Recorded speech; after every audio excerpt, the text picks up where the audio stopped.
Les amis, bienvenue, j'espère que vous allez bien, j'espère que vous êtes en forme, très heureux de vous retrouver pour le débrief du Grand Prix d'Espagne 2025. Un Grand Prix qui nous aura pas forcément laissé indifférents, surtout sur la fin de course. Après, on va pas se mentir, c'était plus une course de dégradation, une course stratégique. On connaît ce Grand Prix d'Espagne. Généralement, les pilotes qui s'élancent en première ligne terminent la course en première, deuxième position. Donc pas trop de surprises, on va dire, même si bien sûr il y a eu un événement dont je dois absolument vous parler. En tout cas, on est parti pour le débrief de ce Grand Prix. Dans un premier temps, le résumé en quelques lignes. J'ai vraiment envie de me concentrer sur les top flops aujourd'hui et également sur les évolutions qu'ont pu rapporter certaines écuries, puisque vous le savez probablement, le Grand Prix d'Espagne est généralement un Grand Prix qui va te donner une certaine hiérarchie pour les prochains Grands Prix. C'est un Grand Prix où on retrouve de tout. Si tu as une monoplace qui est plutôt bien équilibrée et que tu performes en Espagne, cela veut dire forcément d'une certaine manière que tu as une plutôt bonne voiture. Donc on va en parler ensemble. En tout cas, juste avant qu'on commence, n'oubliez pas le petit like, le petit abonnement, ça m'aide énormément et je remercie d'avance les personnes qui prendront 5 secondes pour le faire. Et on est parti pour le débrief de ce Grand Prix. Alors, tout d'abord, voici la grille de départ de ce Grand Prix. Et c'est nul autre que Oscar Piastri qui est venu chercher le meilleur temps au tour lors de la journée du samedi. Un tour incroyable, encore une fois, de la part du jeune pilote australien.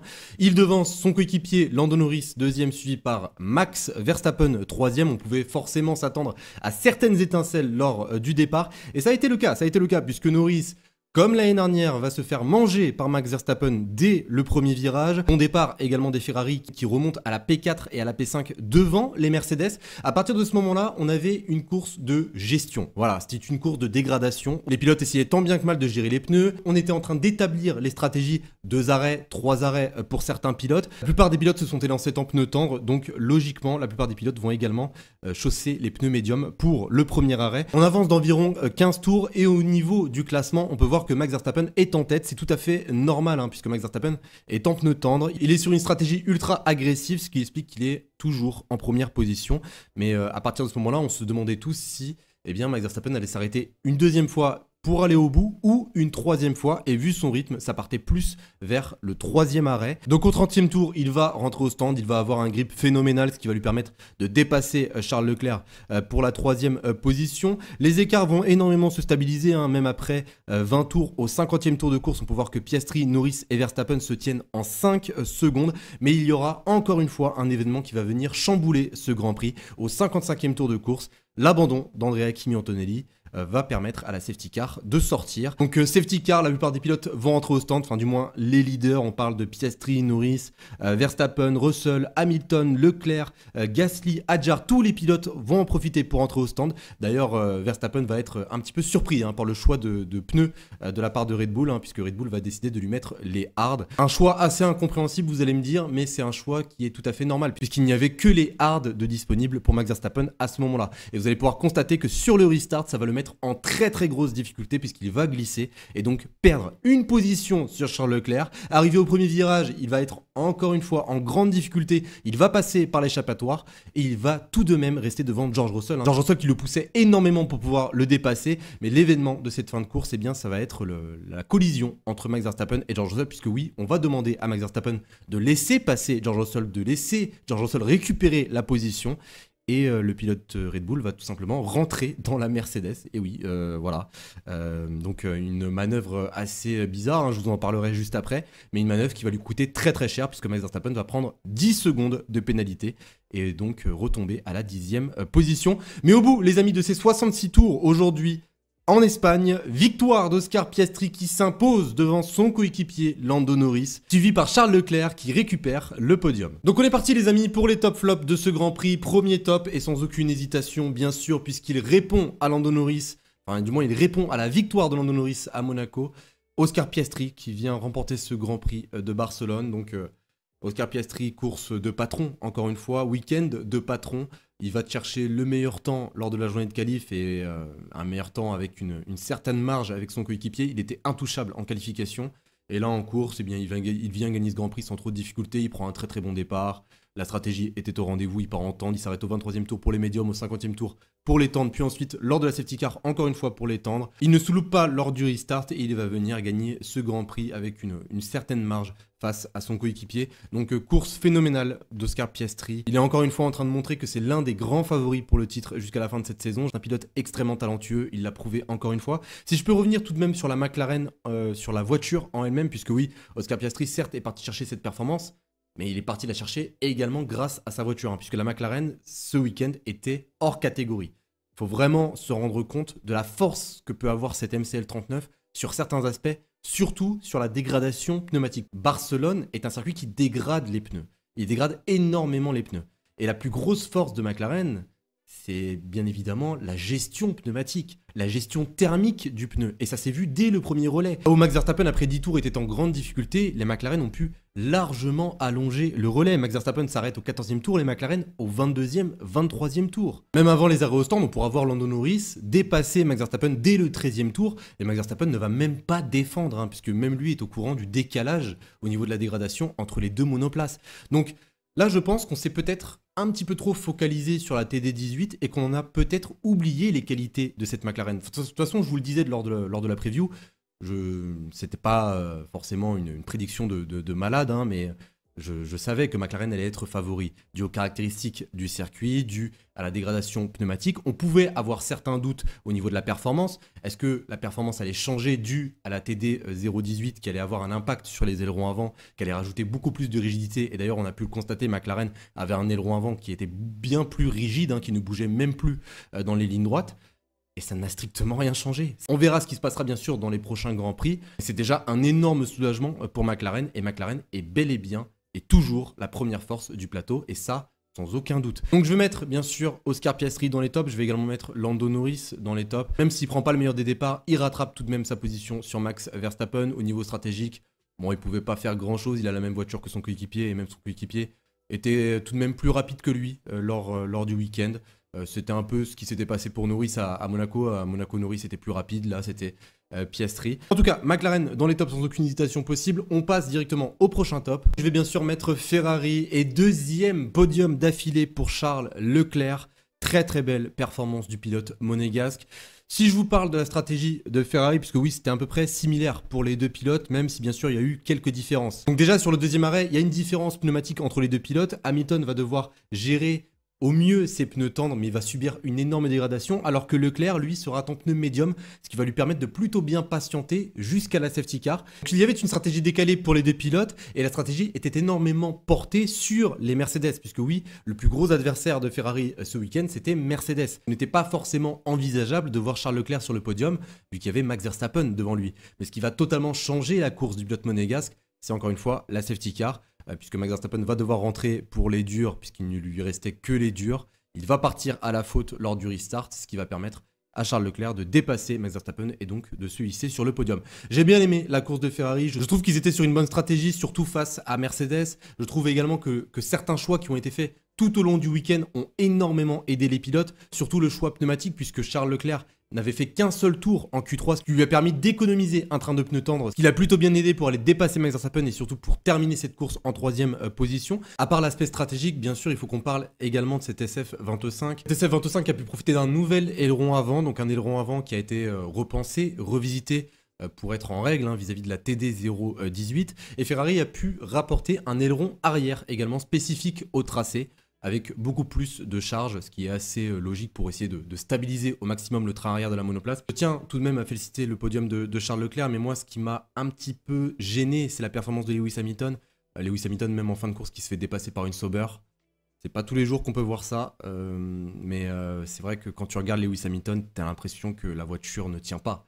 Ne tient pas, que ce soit au niveau de la dégradation, que ce soit au niveau du train arrière. Il y a énormément de choses à améliorer. Je sais, je me répète chaque semaine, mais il faut des évolutions. Il faut des évolutions sur cet SF25, c'est ultra important. Là où Charles Leclerc arrive systématiquement à l'emmener jusqu'à la limite, Lewis Hamilton a bien plus de mal. Il est toujours dans le sous-virage, il galère, il fait 5000 corrections. Là, je vais vous le dire très très clairement, ça n'a rien à voir avec le niveau du pilote. C'est 100% la voiture qui limite les pilotes, et surtout Lewis Hamilton. Mais bon, on laisse encore une fois un petit peu de temps au 7e champion du monde. Il a tendance à accepter de toute façon ce que Ferrari lui demande. Tout à l'heure, quand ils lui ont demandé d'échanger les positions, il n'a pas parlé pendant 10 ans, vraiment. Il savait qu'il n'était pas du tout dans le même rythme que son coéquipier.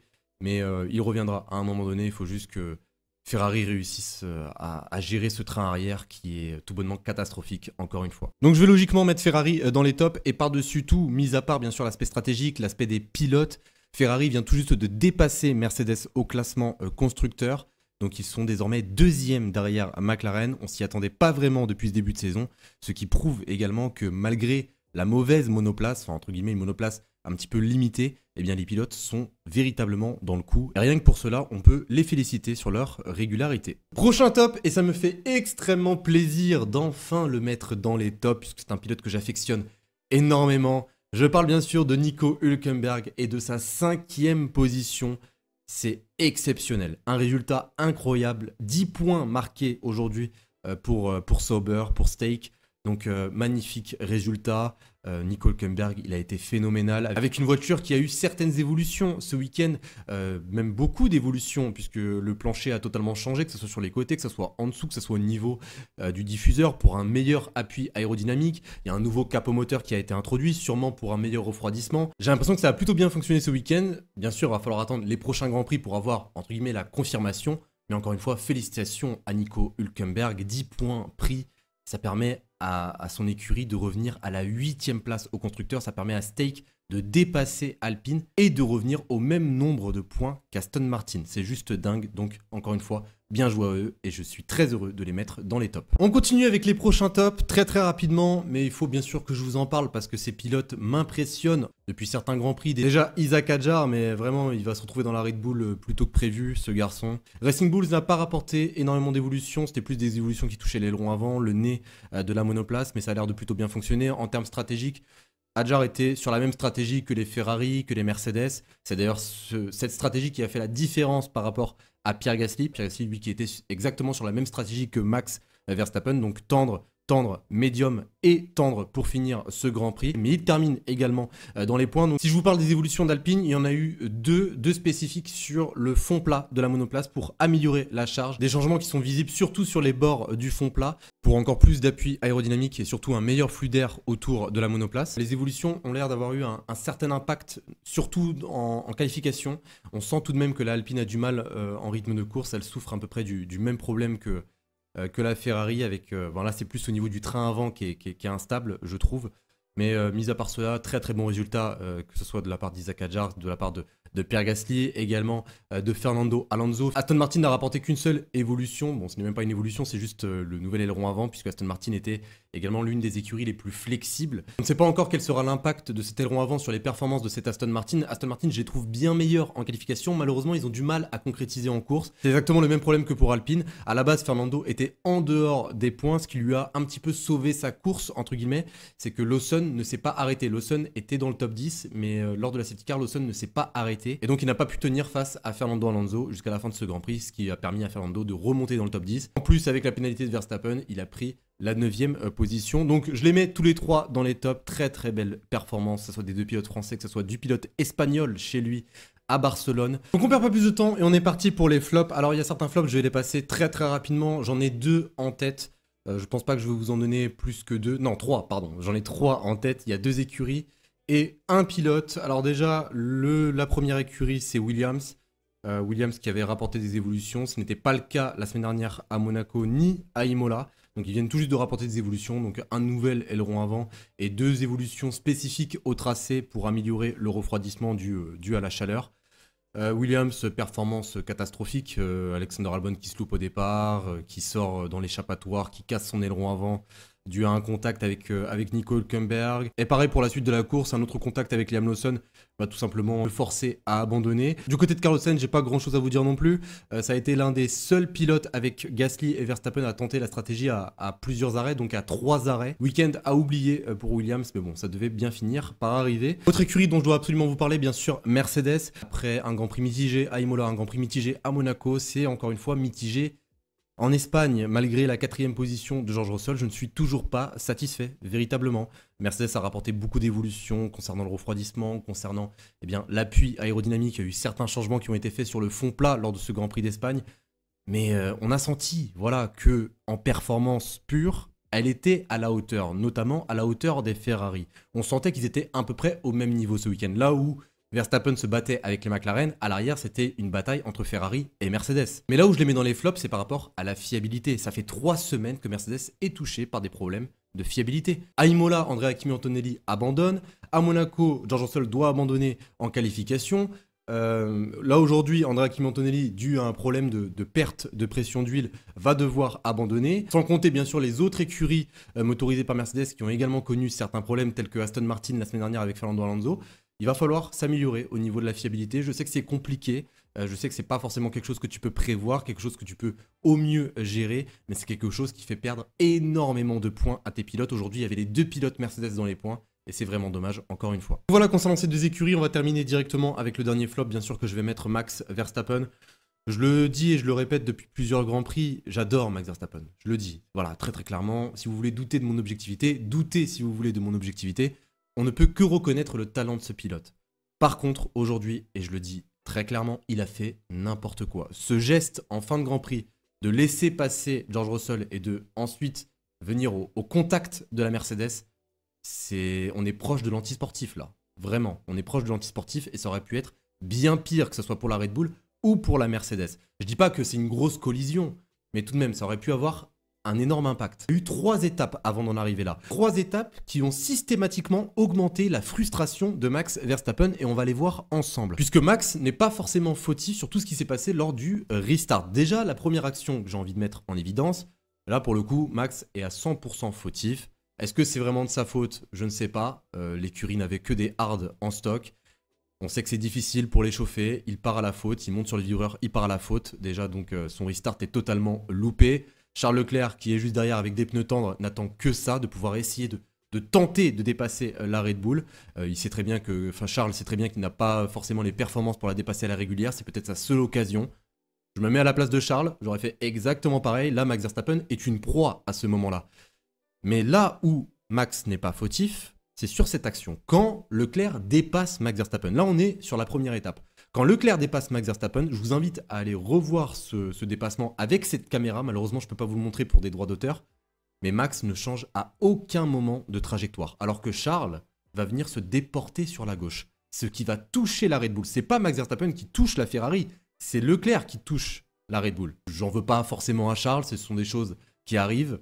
Peut-être qu'il a mal anticipé le mouvement de Max Verstappen. On est sur un incident de course, mais tout de même, Max Verstappen n'est pas fautif à ce moment-là. La deuxième action, elle se situe 100 mètres plus loin, puisque ce mauvais restart a permis à George Russell de revenir derrière la Red Bull et la Ferrari. Donc Max Verstappen est à l'extérieur, George Russell est à l'intérieur. Pour l'instant, les deux sont dans le virage. Certes, Max Verstappen ne laisse pas énormément d'espace à George Russell. C'est vrai qu'il aurait peut-être pu en laisser un petit peu plus. Bon, il aurait perdu du temps, hein, bien sûr, puisque si tu élargis la trajectoire, George Russell aurait pu passer 10 fois. Donc là, Max se défend comme il peut, on va dire, avec ses pneus. Mais là où je vous dis que Max Verstappen n'est pas totalement fautif sur cette action, c'est tout simple. Si vous vous rendez sur la caméra embarquée de George Russell fait une légère correction.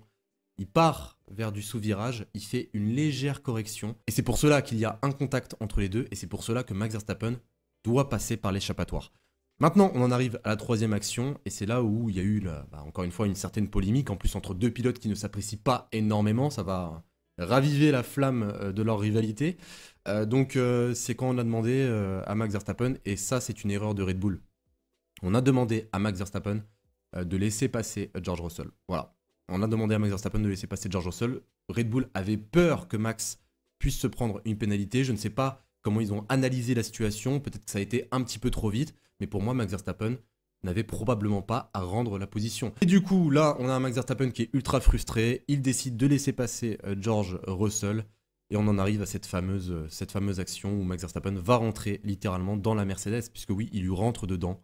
Regardez encore une fois la caméra embarquée, hein, sa roue carrément allait vers la Mercedes, juste pour vous dire à quel point il n'a vraiment pas essayé de prendre le virage. Il était frustré. Je suis pas du tout d'accord avec cette manœuvre, c'est totalement logique, hein, il mérite totalement ses 10 secondes de pénalité. Je suis juste déçu d'une certaine manière. D'ailleurs, où je suis le plus déçu, c'est pour le nombre de points qu'il va venir perdre, parce que là, maintenant, on va se retrouver avec un championnat seulement entre les deux McLaren. Déjà qu'il était en retard face aux McLaren. Il s'est tué tout seul, il s'est flingué tout seul, je suis désolé. Il n'y a pas d'autres mots, il n'y a pas d'autres termes. Rien que quand je regarde la réaction des fans de Red Bull, ils sont tout aussi déçus parce que Max Verstappen, là c'est limite un abandon ce qu'il vient de faire. C'est limite un abandon. Il termine 10ème, il prend 1 point. Il aurait pu en chercher 10 et réduire la casse face au McLaren. Donc voilà, en tout cas, vous me direz bien sûr ce que vous en pensez concernant cette action. Je suis totalement déçu de ce qui s'est passé en fin de course. Ce ne sont pas des choses que j'aime voir. Voilà, j'aime mieux voir les pilotes se battre à la régulière. Là, t'as plus l'impression que c'est un règlement de compte qu'autre chose. Je sais que ça peut venir pimenter la saison, oui, ça peut venir pimenter telle ou telle rivalité. Ok, c'est cool, tu vois, mais pas comme ça, pas comme ça. Je suis désolé, pas comme ça, pas comme ça.